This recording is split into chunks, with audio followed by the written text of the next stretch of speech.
दिल्लीतल्या जंतर मंतरवर पुन्हा एकदा गोंधळ झालेला आहे। अभिजित दिपकेवर शाईफेक करण्यात आलेली आहे। महिलेने शाईफेक केल्याचा आरोप होतोय।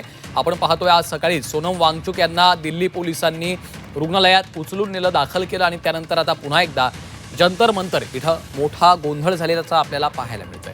अभिजित दिपकेवर शाईफेक करण्यात आलेली आहे। महिलेनं शाईफेक केल्याचा आरोप देखील आता केला जातोय। दरम्यान त्या महिलेला पोलिसांनी ताब्यात घेतल्याची देखील माहिती समोर येते। अभिजित दिपके यांनी देखील आमरण उपोषणाची घोषणा केल्याच्या नंतर एका महिलेने त्यांच्यावर शाईफेक केली आणि त्यानंतर आता दिल्ली पोलिसांनी त्या महिलेला ताब्यात घेतलेला आहे आणि त्या महिलेची चौकशी सुरू आहे असं देखील समजतंय। मात्र या घटनेनंतर पुन्हा एकदा जंतर मंतरवर मोठा गोंधळ झाल्याचं चित्र आपल्याला पाहायला मिळतंय। सोनम वांगचुक यांना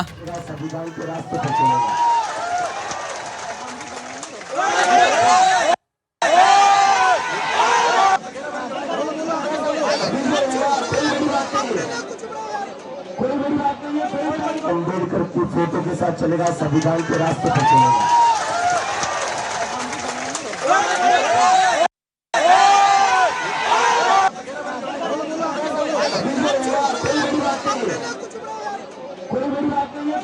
अम्बेडकर की फोटो के साथ चलेगा, संविधान के रास्ते पर चलेगा।